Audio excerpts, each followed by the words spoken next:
What if everything you thought you knew about the modern world was built on a war we didn't win? Like, seriously, what if Hitler actually won World War II? I'm not talking about some crazy sci-fi movie plot. I mean real, alternate history.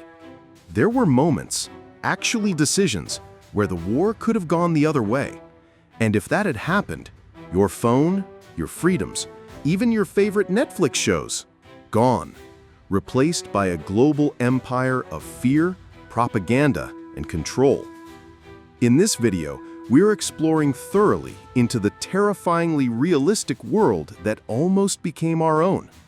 What countries disappear, how daily life would change, whether resistance would survive. It's all way closer to reality than you probably think, and once we get into it, you'll never look at history the same way again. Let's crack this open. All right, before we go spinning into this alternate reality, let's rewind and ground ourselves in what actually happened. Just the key beats. No history lecture, I promise. So, Hitler rises to power in Germany in 1933. The economy's a mess, nationalism's on fire, and the Nazis promise to restore German greatness. Fast forward to 1939, and boom, Germany invades Poland. That's the official start of World War II. Over the next couple years, the Nazis move fast. I mean, real fast. They take Denmark, Norway, Belgium, the Netherlands, France, like dominoes. Britain holds out, but barely. Then comes the big, bold, bad idea.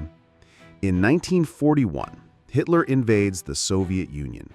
That opens up a brutal Eastern Front. And that move ends up bleeding the Nazis dry. Meanwhile, across the globe, Japan bombs Pearl Harbor. That finally drags the US into the war.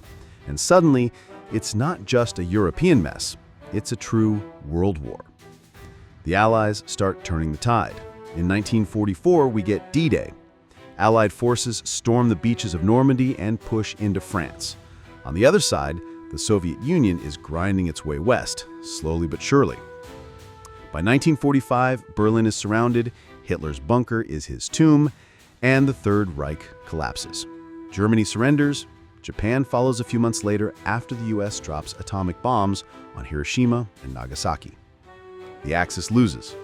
The world begins to rebuild. The US and USSR emerge as superpowers. Democracy spreads. We get the UN, civil rights movements, the internet, TikTok, the whole modern world. But here's the thing. None of that was guaranteed. There were so many moments where things could have gone the other way. So now, let's flip the script and ask, what if the Allies didn't win? So, now that we know how things really played out, let's mess with history a bit. To imagine a world where Hitler won, we need to find that key moment, that one critical move where the whole timeline starts to tilt. And let me tell you, there are a lot of possibilities. Hitler could have never invaded the Soviet Union and focused everything on crushing Britain. He could have delayed war with the US just long enough to cement Nazi control over Europe. The Germans could have captured Moscow before winter hit. The unsuccessful Operation Barbarossa, codename for Germany's invasion of the Soviet Union in 1941, was Hitler's biggest blunder. If Hitler had conquered Moscow before winter, the Soviet Union might have disintegrated, allowing Germany to dominate Eastern Europe. But for this video, let's lock into one particularly chilling and actually very plausible scenario. Ready for it? Hitler wins the Battle of Britain. Here's how. In this alternate timeline, Germany fully commits to Operation Sea Lion, their plan to invade the UK. But this time, they don't underestimate the Royal Air Force. They don't switch from bombing airfields to bombing cities. Instead, they stay focused on dismantling British air power until the skies are clear. By late 1940, the Luftwaffe owns the air. German paratroopers land on British soil. The Royal Navy tries to hold them back but gets overwhelmed. Churchill is either captured or forced into exile, and London falls. Britain surrenders. And that one change, it rips through the rest of the century like a shockwave. First off, the US is in trouble, big time. With Britain gone, there's no friendly landmass across the Atlantic. The Nazis control every single Western European port, from Norway to Portugal. That means Germany could build massive naval and U-boat bases, projecting power deep into the Atlantic. And America? It is cut off and isolated. Any kind of intervention in Europe becomes 10 times harder. In real life, Britain was the launch pad for D-Day, US air raids, supply chains, and everything. Without it, the Allies would have had nowhere nearby to launch a European offensive. And Ireland was neutral. What about Greenland and Iceland? Well, they're too remote, too small to carry massive offensives. Basically, game over for any large-scale US pushback. And mind you, a fall in Britain doesn't just shift Europe, it supercharges the Axis worldwide. Italy holds North Africa with no British resistance. And Japan? It gets bold. Maybe even launches an early strike on Hawaii, knowing the Pacific is all on America now. The psychological impact would have been devastating. The Allies would look finished. With Britain out, now Germany consolidates its empire. France, Belgium, the Netherlands, already occupied. Spain, Turkey, even neutral Sweden. They'd be pressured into alliance or submission. Europe becomes a continental Nazi superstate, stretching from the Atlantic to the gates of Moscow. Here's the wild part. The change wouldn't just be overseas. Back home in the US, things could have shifted too. Without Britain holding the line, American isolationists, the America First crowd, might have taken over the national mood. They'd say, "Why fight a war we've already lost?" FDR would have faced intense pushback just trying to get the country to engage. No more British resistance, no more staging ground for D-Day, and no Winston Churchill rallying the free world with fire and brimstone speeches. That means no pressure from the West when Germany eventually turns back to the Soviet Union. No US entry into the war for years, maybe ever.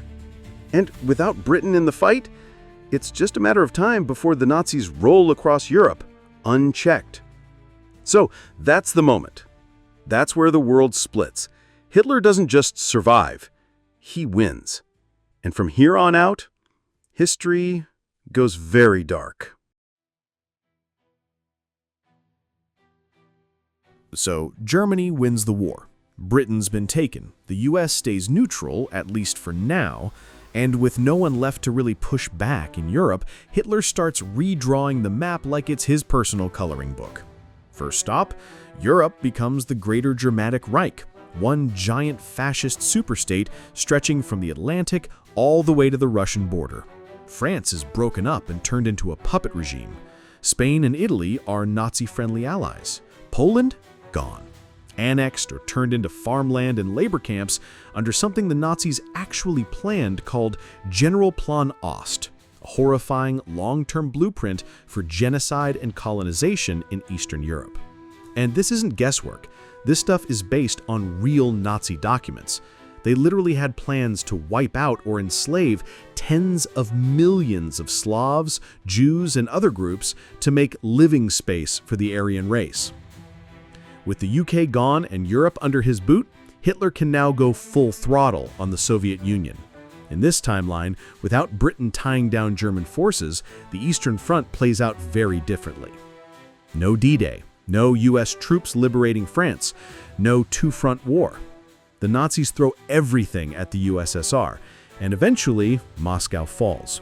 Stalin is either killed or flees east, and Soviet resistance splinters. The Nazis take control of a huge chunk of Russia, possibly all the way to the Ural Mountains. Meanwhile, over in Asia, Japan is dominating the Pacific.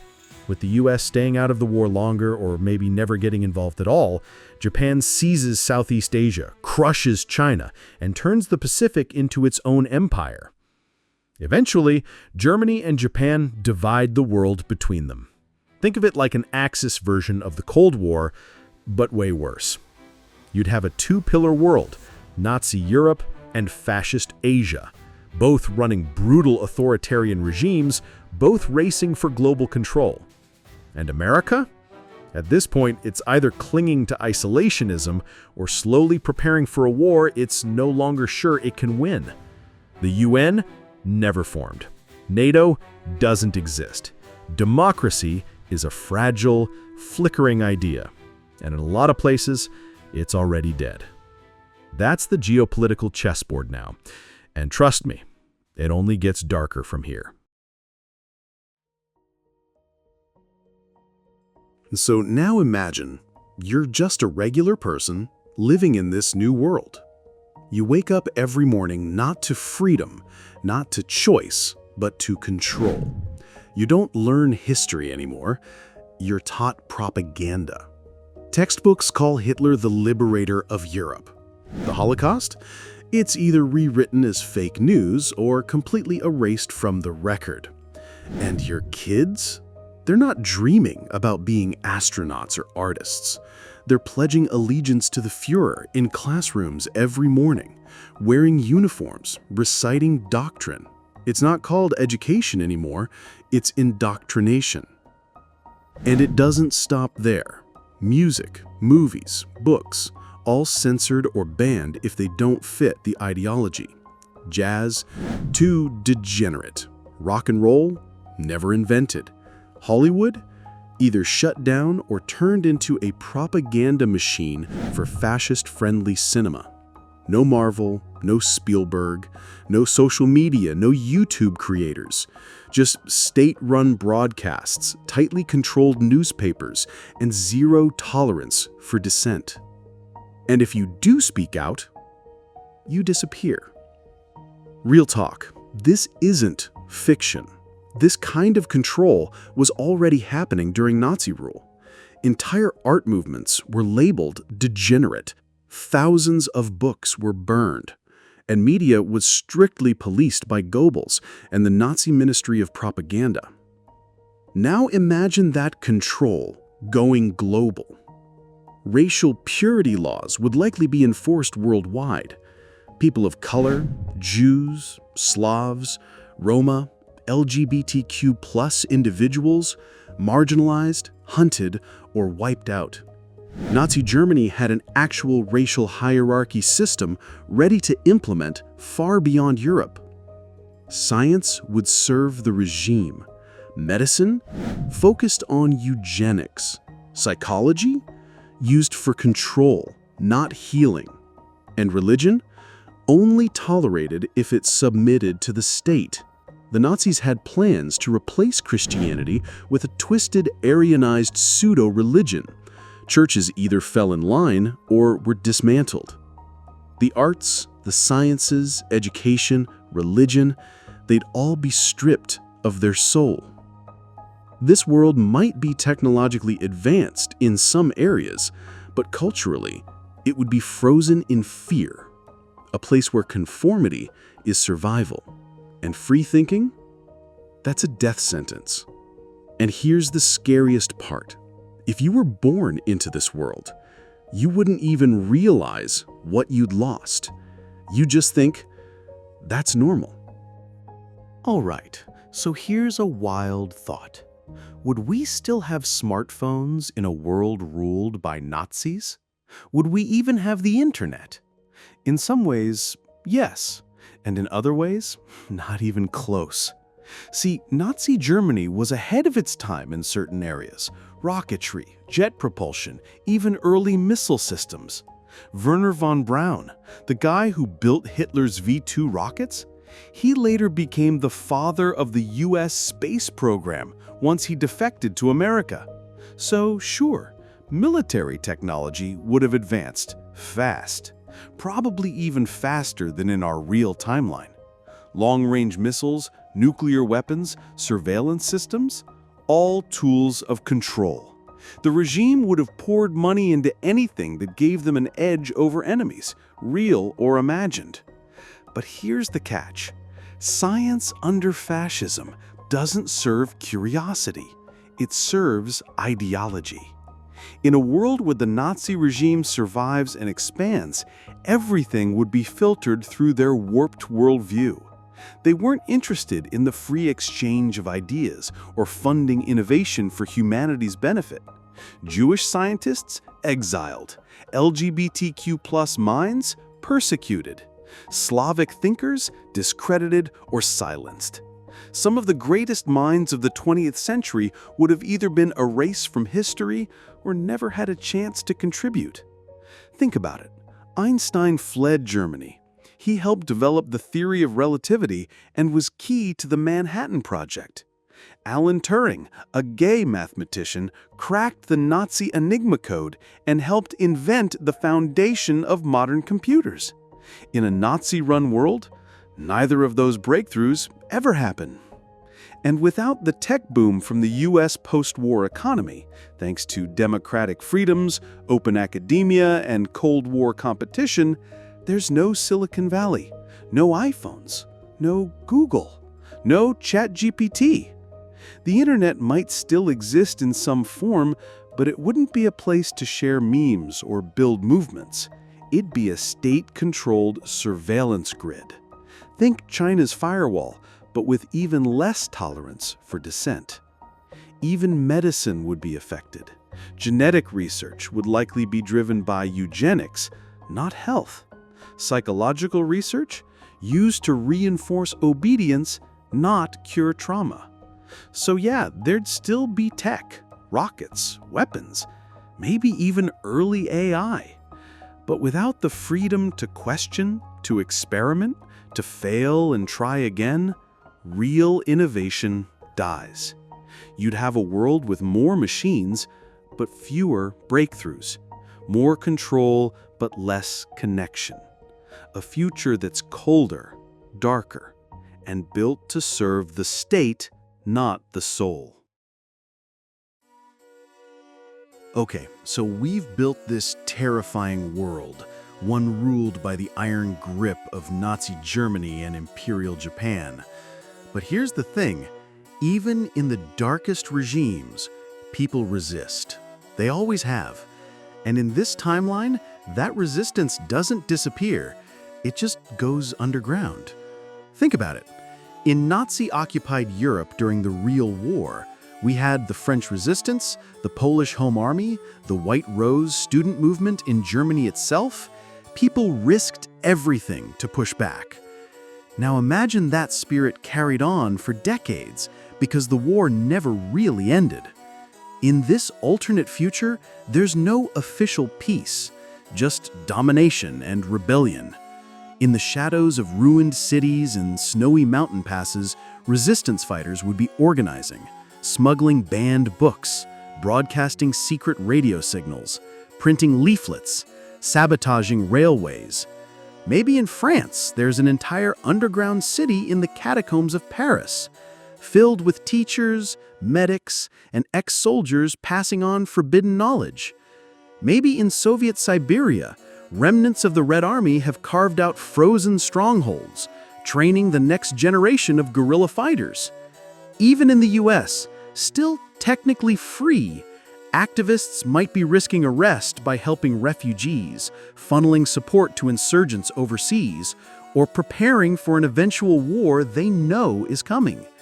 And it wouldn't just be soldiers, it'd be poets, hackers, teachers, scientists, anyone who refuses to bow to the system. The resistance would likely be decentralized, fragmented, constantly hunted, but it'd be fueled by a single shared belief that the world doesn't belong to tyrants forever. Of course, the regimes would fight back hard: mass surveillance, loyalty tests, secret police. Think Orwell's 1984, but worse. But here's the power of resistance. It doesn't die when you silence it. It spreads in whispers, in underground songs, in memories passed from parent to child. And even in this nightmare timeline, those whispers could one day turn into a scream. Because history shows us empires fall, regimes crack, and the human spirit, it's stubborn like that. All right, fast forward. It's 2025 in this world where Hitler won. But this isn't the future you know. No Apple, no Google, no global democracy, no UN summits. Instead, we've got a two-superpower dystopia, the German Reich in the West and the Greater East Asia co-prosperity sphere in the East, dominated by Imperial Japan. The world is divided, not just politically, but ideologically, and brutally so. In Europe, the swastika is as common as Wi-Fi signals. Generations have grown up under a system that doesn't allow dissent, doesn't tolerate difference, and doesn't even teach what freedom really means.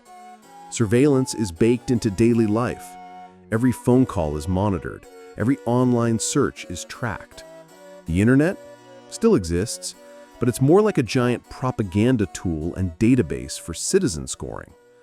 You live your life under watch, just like in Orwell's 1984, except the cameras don't blink.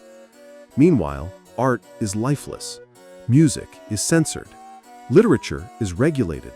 The global culture that connects billions today, hip-hop, anime, Instagram, memes, even sarcasm, none of that survives in this world. And don't expect diversity. Entire ethnic groups have been wiped out or erased from public life. The few who remain live under harsh segregation, forced sterilizations, or worse. There's no global civil rights movement, no LGBTQ+ progress, no Me Too. Science has hit a wall. Without open academia and the international sharing of ideas, breakthroughs happen slowly, if at all. Disease spreads more easily. Climate change? Ignored. Why? Because in this world, truth only matters if it serves the regime. And even language has changed. Words like freedom, rights, and equality have become taboo or were never taught in the first place. And here's the chilling part. If you were born into this reality, you'd think it's normal. You'd grow up believing the Reich has always ruled, that obedience is safety, that silence is survival. And without resistance, that world doesn't change. It just deepens. So yeah, we just spent the last 20 minutes inside a nightmare. A world where Hitler won.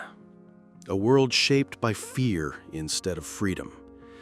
But here's the thing. This isn't just a dark thought experiment. It's a reminder. Because none of what we talked about was pure fiction. Every scenario was built on real strategies, real ideologies, and real decisions that came this close to changing everything. And that's why history isn't just something you memorize for a test. It's a warning system. It shows us how fragile democracy really is, and how fast it can vanish when people stop protecting it. The scary part? Hitler didn't lose because evil defeats itself. He lost because millions of people fought. On beaches, in bunkers, on airfields, in classrooms, in the streets. They resisted. They chose not to look away. And that's what makes all the difference. Not just in 1945, but today and tomorrow. Because if we forget the cost of freedom, we risk paying it all over again. So maybe the real question isn't, what if Hitler had won? Maybe it's, what are we doing to make sure no one like him ever does again? Wild, right? It's crazy how just a few different decisions could have reshaped the entire world. And honestly, we barely scratched the surface. So now I want to hear from you. If Hitler had won, what do you think the world would look like today? Would the US eventually rise up? Would there still be space exploration? Would the resistance win in the long run? Drop your theory in the comments. Seriously, I read a ton of them, And this is one of those topics where the conversation gets deep. And hey, if your brain's buzzing right now and you love peeling back the layers of alternate history, you're gonna want to stick around. Hit that subscribe button and check out my next video. Thanks for watching. Stay curious, stay questioning, and never forget how close we came.